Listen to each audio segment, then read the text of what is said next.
Hey everyone, and welcome back to the channel. Today we've got this TroyBilt self-propelled lawnmower. A customer brought it in and said that the bale cable is broken. It's limp cable is what they said.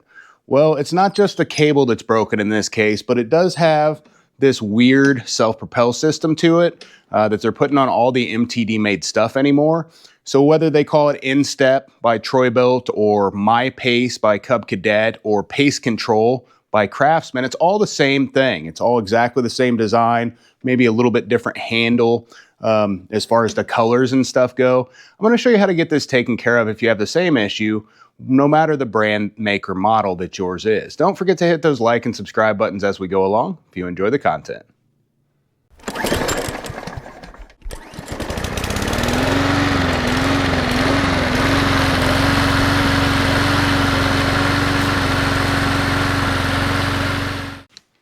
I've taken the two wing nuts out and I folded the handle up just to get a better view. You don't have to do that to work on this or to fix it.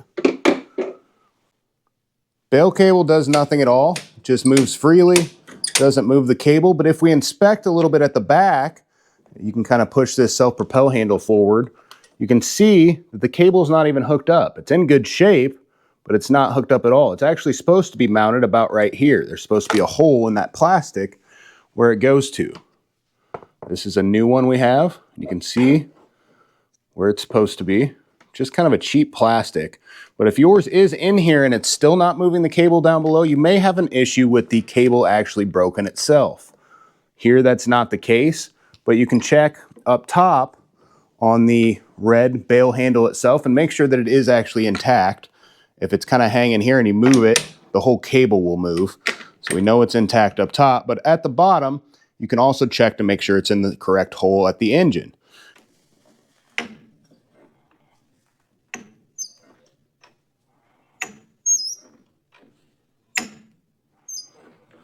If it's in both of those holes and it's still not moving, the cable's going to be broken somewhere along the line. Let's get this handle replaced.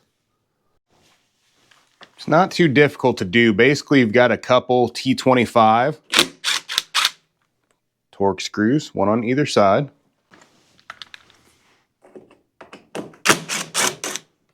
They're both the same size. Now this whole plastic kind of pops forward and pops off. So forward and out of the way, and we're free.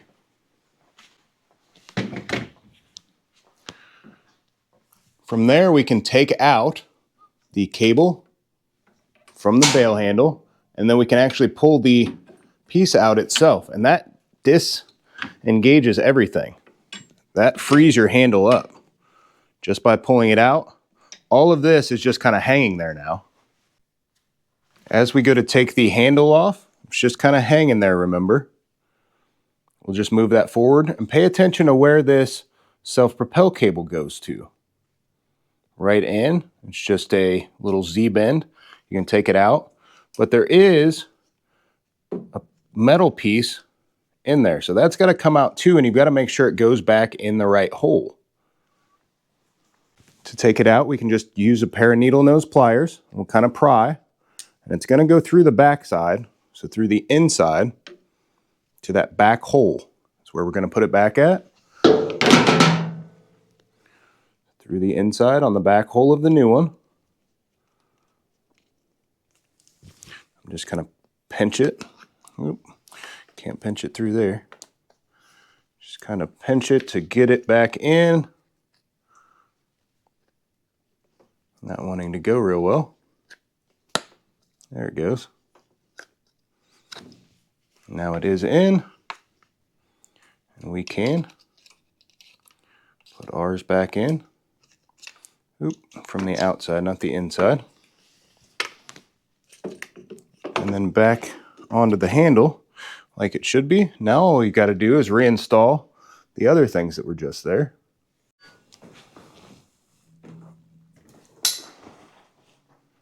Let's put our cable back in. This is supposed to be up on it. I'm not sure why it's not. Doesn't look like it wants to go back up on there either.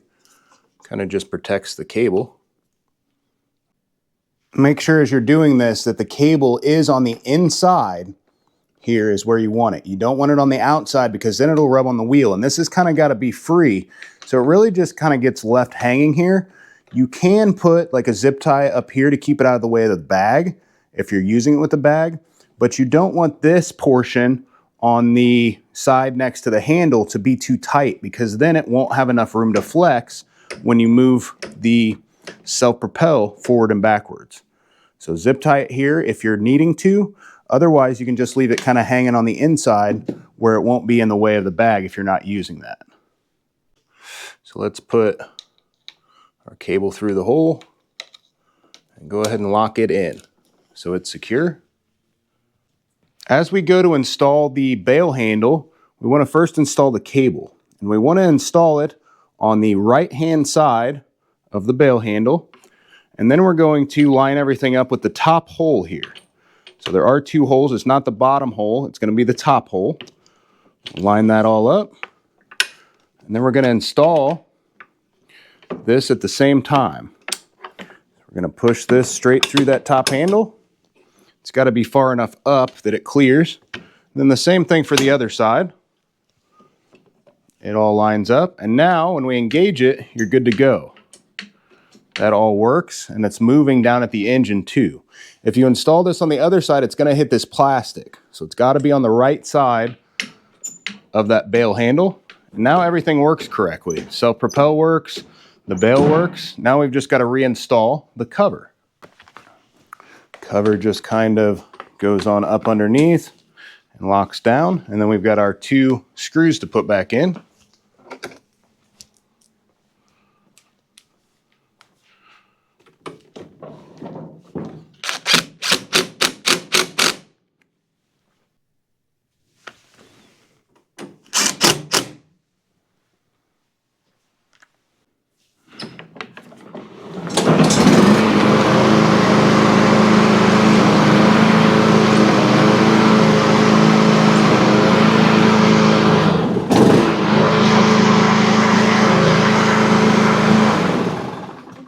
Quick and easy repair, but one that I see broken tons of times on these MTD made units with this style setup. I don't really prefer the setup, but it's a quick, easy repair. Only takes about 5 minutes, and all you really need is that T25 to remove the bolts here, and then a pair of needle nose pliers to get that bushing for the self-propel cable back in. Hopefully this has helped you out if you had the same issue on yours. Don't forget to hit those like and subscribe buttons, and have a great rest of your day. Thank you for watching.